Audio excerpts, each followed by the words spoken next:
loves! Welcome back to my channel, and here, if you are a new viewer on my channel, hello girl and welcome to my channel. I hope that you will consider subscribing to my channel because I do upload beauty videos every single week, and of course for you to become a part of my beloved family. And if you are already subscribed to my channel, please don't forget to click that notification bell down there for you guys to be notified every single time that I upload my new videos. So for today guys, I am back with another product review for you guys. And today, actually medyo late itong review na ito kasi I wasn't able to review this foundation. And the foundation that I'm talking about is the L'Oreal Paris Infallible Pro Glow Foundation. I've heard a lot of reviews about this foundation, but the purpose of me testing this foundation out or reviewing this foundation for you guys is for me to really test out if what they said is true. Kasi yung sinabi ng iba na mga YouTubers, it's still good for us to use this even if we have oily skin. So that is what I'm going to test out in today's review, and I'm going to share with you guys my thoughts and opinion about the product. So if you guys are interested in knowing kung totoo ba na okay siya for people with oilier skin type, then just keep on watching.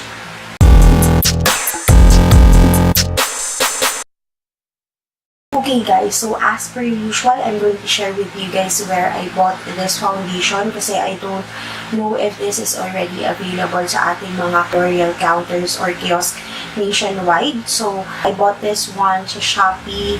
Hot Finds Manila yung pangalan ng shop. So, ilalagay ko na lang yung link niya sa description box below, and this only cost 280 pesos. It's authentic, kaya lang yung shade na lang na available sa kanyang shop, it's 206 or buff beige. So, this is the darkest shade na meron yung shop niya. So, kaya nag-sale siya ng bonggang-bongga kasi siguro walang bumibili ng foundation. So, I've already mentioned on the application demo yung other information about the product. So, let's just dive in to the application demo.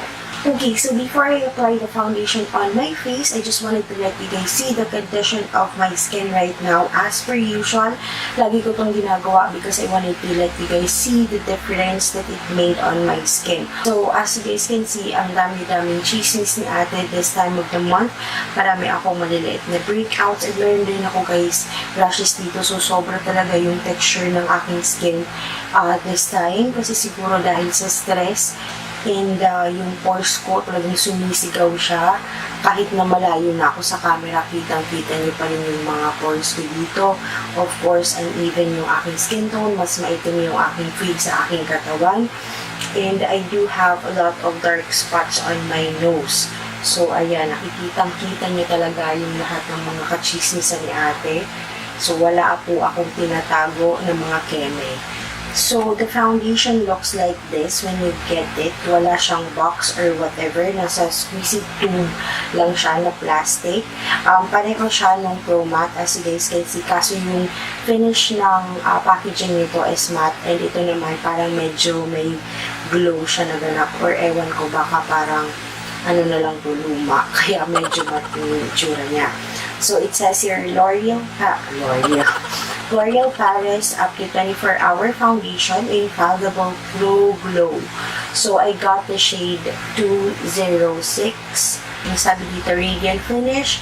It's for normal to dry skin, and it's hydrating. And this foundation contains 1 fluid ounce of the product or 30 ml. So, sa likod, nandito yung mga claims niya. So, it says here that the finish is radiant. It wears up to 24 hours. The coverage is medium and the texture is airlight. Meron siyang broad spectrum SPF 15. So, it's perfect kapag lalabas kayo sa arawan. So, or sa field. Yung consistency naman nito guys, it's very, very liquidy.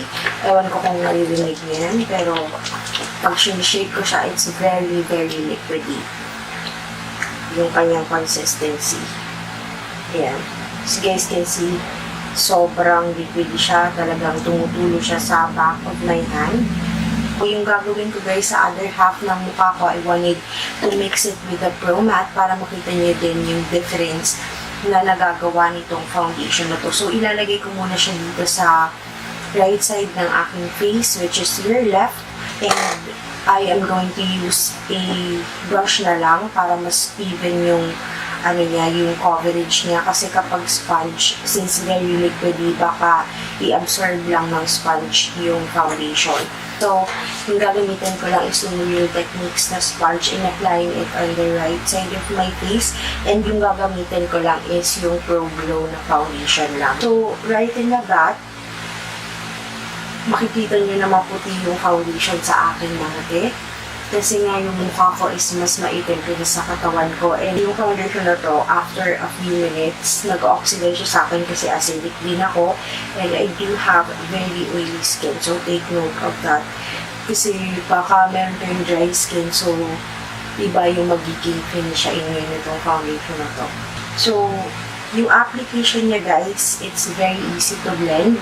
Hindi siya katulad ng Pro Matte na madaling mag-dry up. Ito hindi naman siya masyado. It gives you ample amount of time to blend out the product before it completely sets on your skin. So, yun yung kagandahan dito sa foundation na to. And the coverage is medium lang kasi hindi niya masyadong natatakpan yung mga skin imperfections ko, pero na-even out na naman yung aking skin tone and medyo na-neutralize niya naman yung redness ng aking skin. So, yung finish niya sa very oily skin ko, it really gives me a radiant glow on my skin, as you guys can see.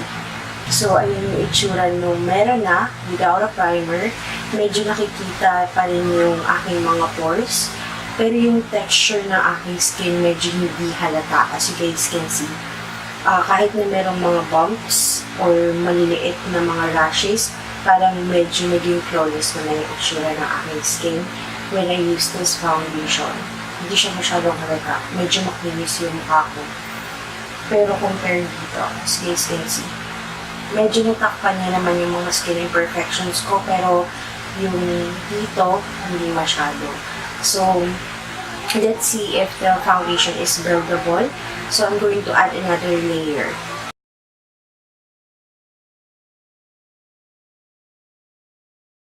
Buildable naman yung foundation guys, and hindi din siya mahirap i-blend.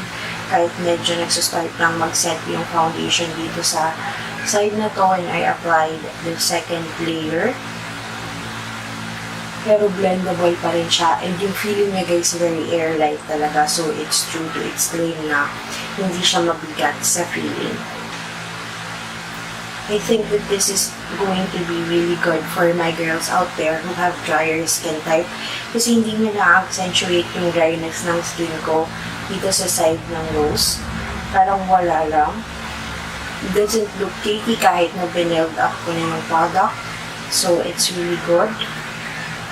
Pero yung coverage niya talaga guys, it's not as full coverage. So, for an everyday basis, I think this will do.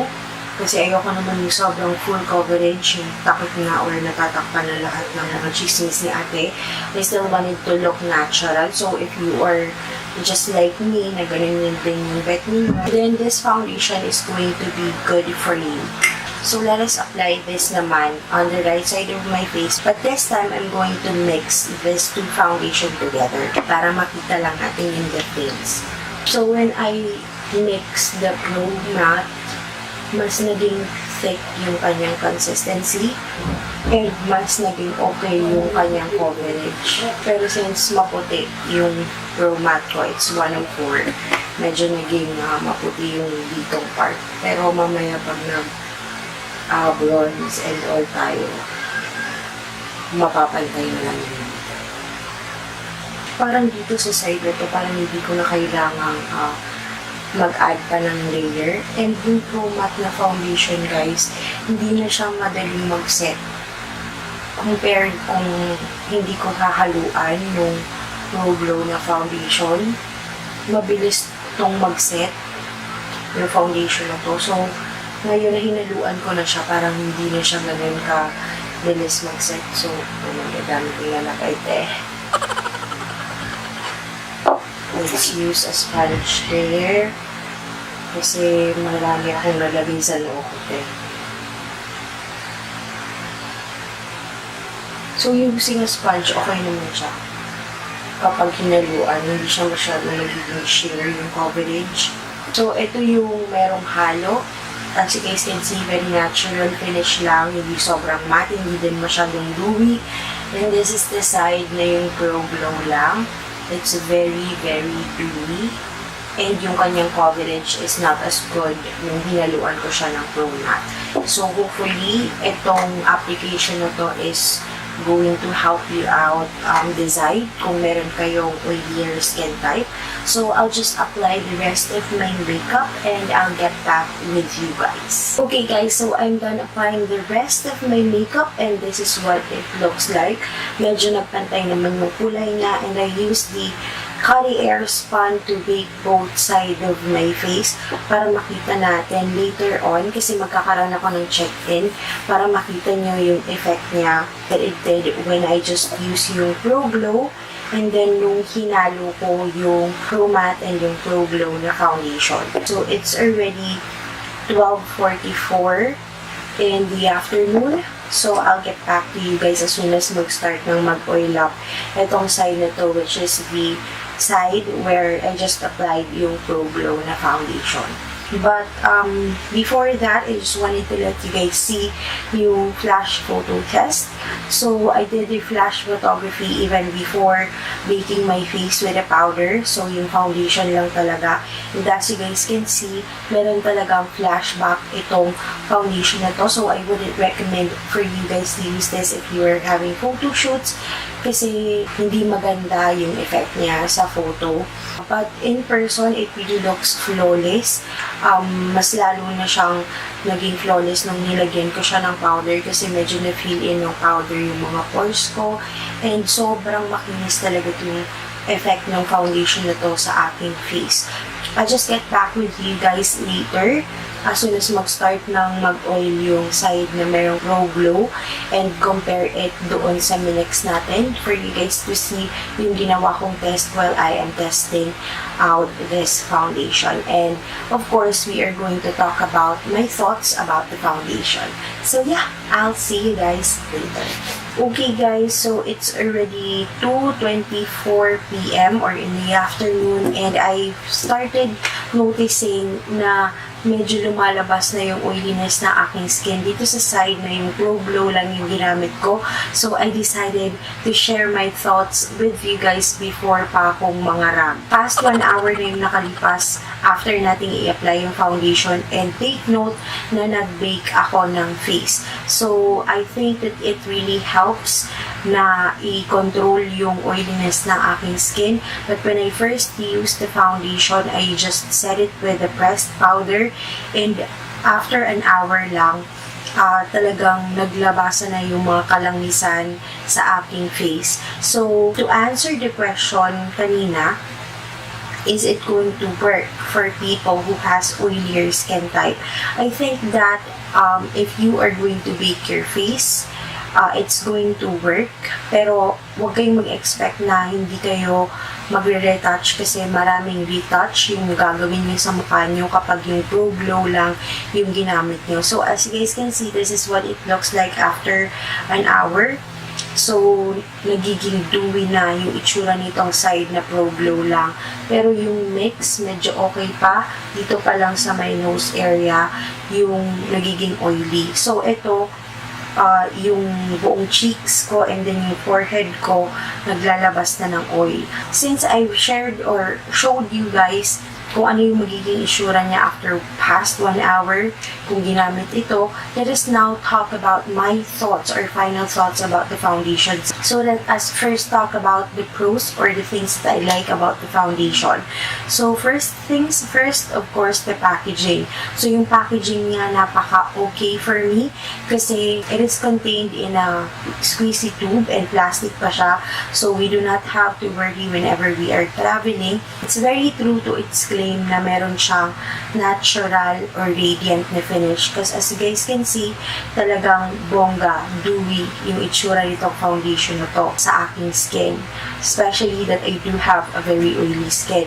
Pero sa tingin ko, kung meron kayong drier skin type, your skin is going to look like you have a healthier skin. When it comes to the longevity naman of the product, it didn't last long on my very oily skin since I do have very oily skin. So, syempre, hindi siya masyadong magtatagal sa akin because it's not intended for my specific skin type. But I do believe that if you have dry to normal skin type, this is going to last long on your skin. Next thing na gusto ko sa kanya is it doesn't accentuate any dryness or yung mga texture sa aking mukha. And that is why I love using this foundation whenever I have really bad skin. Katulad nung kanina, di ba pinakita ko naman sa inyo yung condition ng skin ko right now, and you guys have seen na meron akong mga bumps, maliliit na bumps sa aking skin. Of course, syempre yung mga pimples mahahalata, pero yung maliliit na rashes sa skin ko parang hindi siya na-accentuate when I use this foundation. And as you guys can see, medyo flawless naman tignan yung aking mukha kahit na very bad yung aking skin condition right now. Yung syempre, yung hindi ko lang talaga nagustuhan sa kanya since I do have extremely oily skin and this foundation is not intended for my specific skin type. It didn't control the oiliness of my skin. And secondly, since it has SPF, which is good because it protects our skin from the sun, kaya lang yung flash photo, meron talaga siyang bonggang white cast. Nakita niyo naman kanina. Pero kung wala namang flash, okay nang naman din yung itsura niya sa picture. So, aside from that, wala naman akong masyadong hindi nagustuhan dito sa foundation na to. If you are going to ask me if I'm going to recommend it to you guys, yes, I do. But for my oily skin type girls out there who is watching this video, and if you have this foundation at hindi niyo siya magamit kasi hindi nakaka-control nga ng oil, then all you have to do is to bake your face. Of course, use a mattifying primer kung meron kayo nun. And then, if you also have the Pro Matte Foundation at medyo nahihirapan kayong i-blend yun and hindi masyadong maganda yung finish sa inyo kasi sobrang matte naman na yung Pro Matte, I believe that if you are going to mix the two products together, it's going to be good. So, yun yung tip ko for my oily skin girls who also have this foundation. So, yeah, that is it for my thoughts about the L'Oreal Infallible Pro Glow Foundation. I hope that you guys find this review and video helpful. And if you did, don't forget to give this review a thumbs up. And please don't forget to subscribe to my channel for you guys to become a part of my beloved family. And if you are already subscribed to my channel, please don't forget to click that notification bell katabi ng subscribe button para every time that I upload new videos, you guys will be notified. And if you guys also use this product and if you have drier skin type, how did it perform on your specific skin type? Kasi hindi ko naman yun share sa inyo kasi I don't have dry skin. And if you have oilier skin type, magkapareho ba tayo ng na-feel? Are there any tips that you wanted to share to our family here in YouTube? So go ahead and leave your comments at the comment box below. So yeah, that is it for today, guys. Thank you so much for watching. Don't forget what I always say to you guys, don't let your dreams just be dreams, make your dreams possible, and I will see you guys on my next video. Bye guys. Hi guys, welcome back to my channel. So for today, I am back with a different kind of video because I'm going to show you guys a makeup transformation video that I did with my cousin Josephine. So if you guys wanted to see how I do my client's makeup, then just keep on watching.